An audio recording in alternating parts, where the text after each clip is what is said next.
Break ನಂತರ ಸುವರ್ಣ ನ್ಯೂಸ್ಗೆ ಮತ್ತೆ ಸ್ವಾಗತ.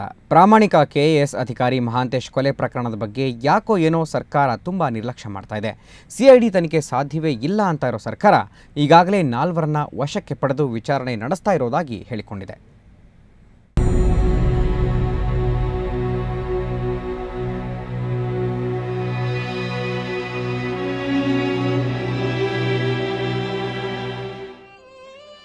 ಅಧಿಕಾರಿ ವಲಯದಲ್ಲಿ ತೀವ್ರ ಆತಂಕ ಸೃಷ್ಟಿಸಿರೋ ದಕ್ಷ ಕೆಎಸ್ ಅಧಿಕಾರಿ ಮಹಾಂತೇಶ್ ಸಾವಿನ ಪ್ರಕರಣದ ತನಿಖೆ ಅದ್ಯಾಕೋ ಚುರುಕು ಪಡೆಯುತ್ತಿಲ್ಲ.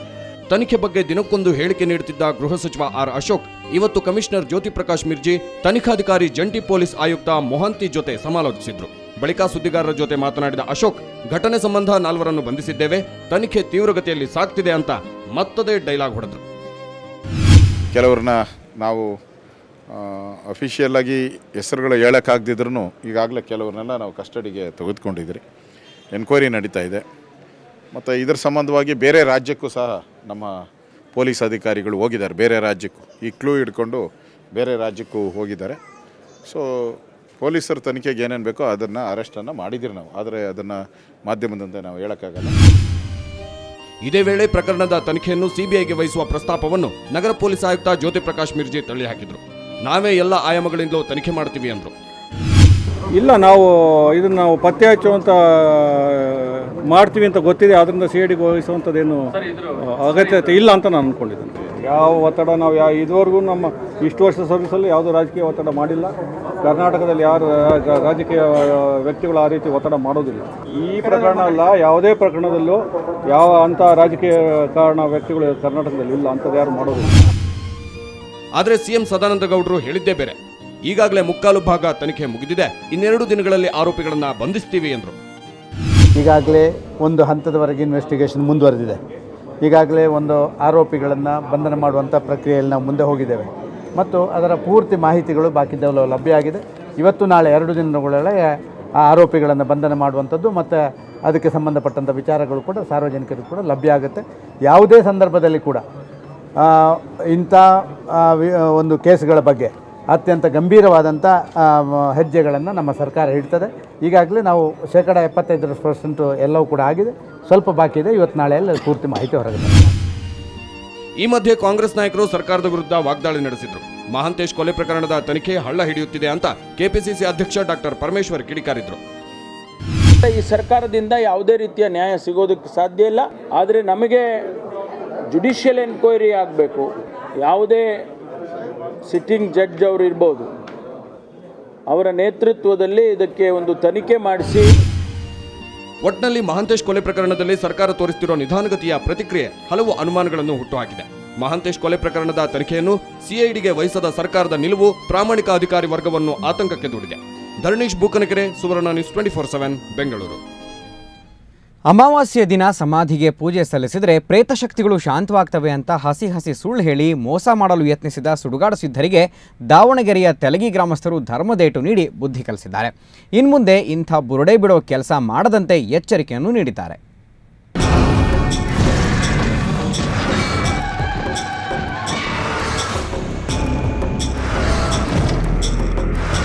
ಅಮಾವಾಸ್ಯೆಯ ಕರಾಳ ರಾತ್ರಿ, ಸ್ಮಶಾನ ಭೂಮಿಯಲ್ಲಿ ರಂಗವಲ್ಲಿ ಪೂಜೆಗೆ ಸಿದ್ಧ ಮಾಡಿದ ಅಡುಗೆ, ಮತ್ತೊಂದೆಡೆ ಕತ್ತರಿಸಿದ ಮೇಕೆಯಿಂದ ಚಲ್ಲಾಡಿದ ನೆತ್ತರು.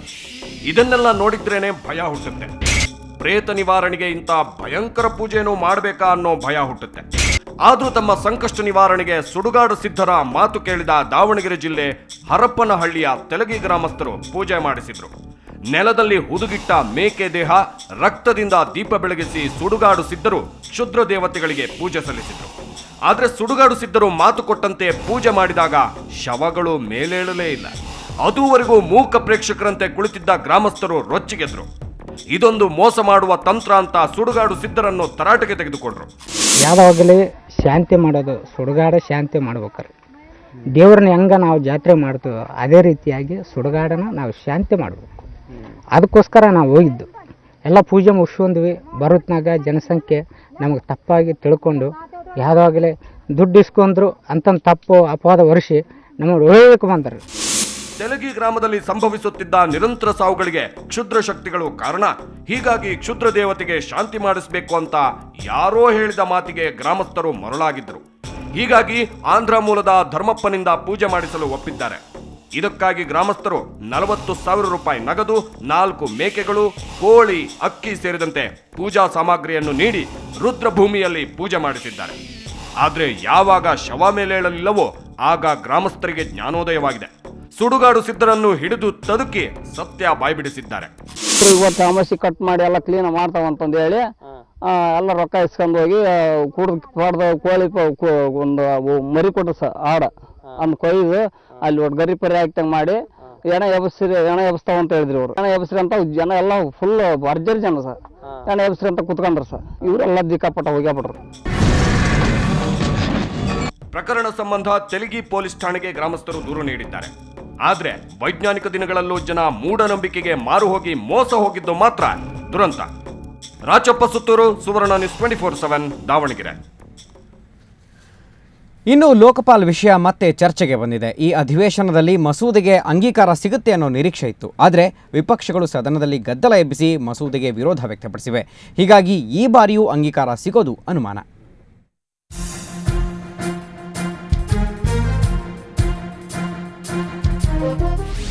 ರಾಜ್ಯಸಭೆಯಲ್ಲಿ ಲೋಕ್ಪಾಲ್ ಬಿಲ್ ಮಂಡನೆ.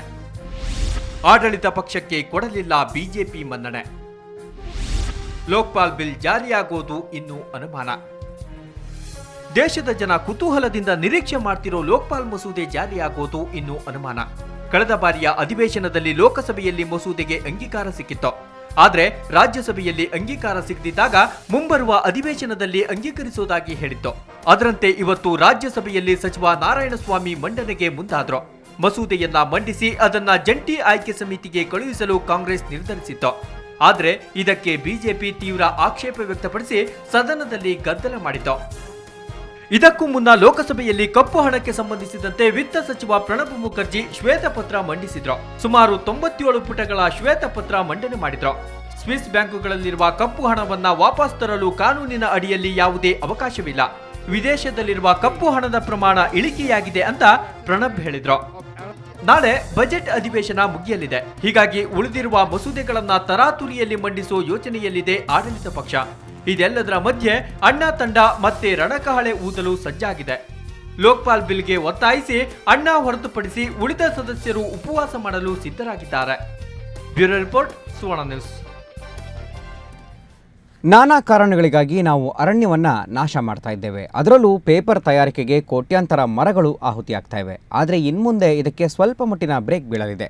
ಯಾಕೆಂದರೆ ಲಂಡನ್ ವಿಜ್ಞಾನಿಗಳು ಪೇಪರ್ ಮರುಬಳಕೆಗೆ ಅತ್ಯಾಧುನಿಕ ತಂತ್ರಜ್ಞಾನವೊಂದನ್ನು ಕಂಡುಹಿಡಿದಿದ್ದಾರೆ.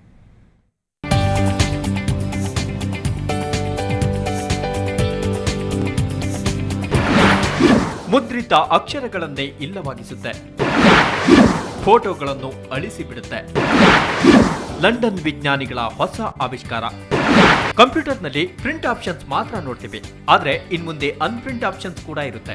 ಯಾಕಂದ್ರೆ ಪೇಪರ್ ಮೇಲೆ ಮುದ್ರಿತವಾಗಿರೋ ಅಕ್ಷರ ಮತ್ತು ಫೋಟೋಗಳನ್ನ ಅಳಿಸುವ ಅತ್ಯಾಧುನಿಕ ತಂತ್ರವೊಂದನ್ನ ಲಂಡನ್ ವಿಜ್ಞಾನಿಗಳು ಆವಿಷ್ಕರಿಸಿದ್ದಾರೆ. ಇದರಿಂದ ಪೇಪರ್ ಮೇಲಿನ ಮುದ್ರಿತ ಅಂಶಗಳನ್ನು ಅಳಿಸಬಹುದು. ಇಂಥದ್ದೊಂದು ವಿನೂತನ ಆವಿಷ್ಕಾರ ಮಾಡಿರೋದು ಕೇಂಬ್ರಿಡ್ಜ್ ವಿಶ್ವವಿದ್ಯಾಲಯದ ಜೂಲಿಯನ್ ಅಲಾವುದ್ದೀನ್ ನೇತೃತ್ವದ ವಿಜ್ಞಾನಿಗಳ ತಂಡ. ಕೇಂಬ್ರಿಡ್ಜ್ ವಿಶ್ವವಿದ್ಯಾಲಯದ ವಿಜ್ಞಾನಿಗಳು ಆವಿಷ್ಕರಿಸಿರುವ ಹೊಸ ತಂತ್ರಜ್ಞಾನಕ್ಕೆ ಲೇಸರ್ ಲೈಟ್ ಬಳಸಲಾಗಿದೆ. ಲೇಸರ್ ಲೈಟ್ ಮೂಲಕ ಕಾಗದ ಮೇಲಿನ ಮುದ್ರಿತ ಅಂಶವನ್ನ ತೆಗೆಯಬಹುದು.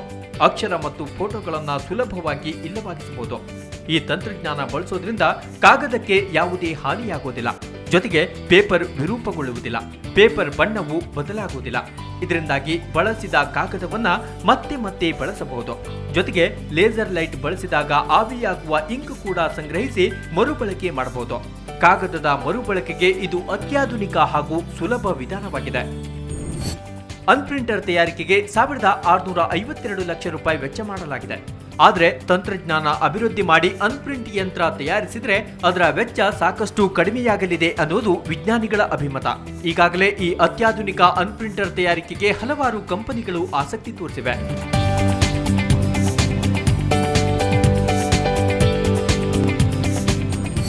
ಪೇಪರ್ ತಯಾರಿಕೆಗೆ ಹೆಚ್ಚಾಗಿ ಮರಗಳನ್ನೇ ಬಳಸಲಾಗುತ್ತಿದೆ. ಹೀಗಾಗಿ ಪೇಪರ್ ತಯಾರಿಕೆಗೆ ಅಂತಾನೆ ಕೋಟ್ಯಂತರ ಮರಗಳು ಆಹುತಿಯಾಗುತ್ತಿವೆ. ದಿನೇ ದಿನೇ ಕಾಡು ನಾಶವಾಗುತ್ತಿದೆ. ಹೀಗಾಗಿ ಈ ಹೊಸ ಆವಿಷ್ಕಾರ ಮರಗಳನ್ನ ಉಳಿಸಲು ಸಹಕಾರಿಯಾಗಲಿದೆ. ಕಾಡು ಉಳಿಯುವುದರ ಜೊತೆಗೆ ಪರಿಸರ ಮಾಲಿನ್ಯವೂ ಕಡಿಮೆಯಾಗಲಿದೆ. ಜೊತೆಗೆ ಹಣವೂ ಉಳಿಯಲಿದೆ. ಬ್ಯೂರೋ ರಿಪೋರ್ಟ್, ಸುವರ್ಣ ನ್ಯೂಸ್ 24/7. ವೀಕ್ಷಕರೇ, ಈಗ ಜಗಲಿಕಟ್ಟೆಯ ಪಂಚಿಂಗ್ ಕಾಮೆಂಟ್ಸ್ಗಳನ್ನು ಕೇಳ್ತಾ ಈ ಹೊತ್ತಿನ ಈ ಸುದ್ದಿ ಸಂಚಿಕೆಯನ್ನು ಮುಗಿಸೋಣ. ನಮಸ್ಕಾರ. ಬಿಎಸ್ವೈ ನೂತನ ಕಚೇರಿಯಲ್ಲಿ 2 ದಿನಕ್ಕೆ ಮಾಯವಾಯಿತು ಬಿಜೆಪಿ ಬಾವುಟ.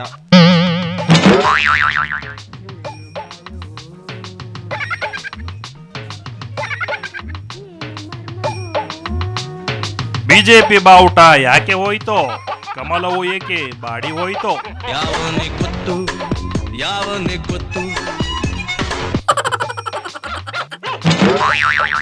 ಕಪ್ಪು ಹಣದ ಬಗ್ಗೆ ಕೇಂದ್ರ ಹೊರಡಿಸಿದ್ದ ಶ್ವೇತಪತ್ರದಲ್ಲಿ ಕಪ್ಪು ಹಣ ಹೊಂದಿರುವವರ ಹೆಸರೇ ಇಲ್ಲ.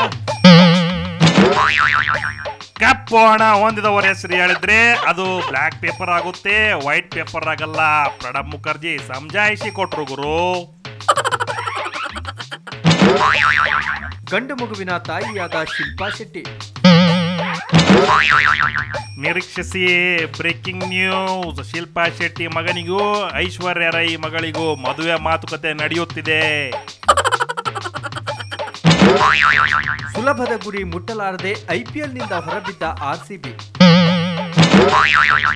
ಸೋತಿದ್ದಕ್ಕೆ ಕಿಂಗ್ ಫಿಶರ್ ಏರ್ಲೈನ್ಸ್ ಪೂರ್ತಿ ಇರಬೇಕು ಪಾಪ ವಿಜಯ್ ಮಲ್ಯ. ಇವಿಷ್ಟು ಈ ಕ್ಷಣದ ಸುದ್ದಿ.